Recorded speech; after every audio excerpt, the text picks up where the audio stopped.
a lot of the focus of our discussion around virtual tours is around available spaces. But do you see the value in creating virtual tours and ways of being able to see the common areas of buildings as well? I think that's a really important part of what the tenant experience would be.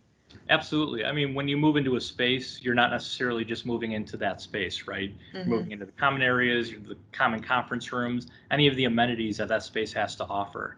So being able to shoot the really unique amenities, it's going to draw people in because at the end of the day, a build in a Class A building is a Class A building is a Class A building. The only differentiating factors if they're in the same neighborhood is going to be what those amenities are for the people in that space. I think the other area where it's important is space branding.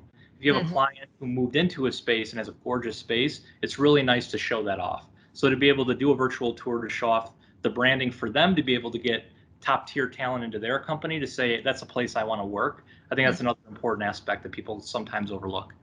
That's a really good point. And I think also a lot of times we rely on showing nicely branded spaces within buildings as a way of saying, okay, this is what your space could look like. And I think going back, those companies might not be as willing to let us in to tour big groups of people. So maybe that's another way of handling that. Yeah, exactly. There's a lot of privacy when you're, you know, going through a space on your phone opposed to being there in person for sure.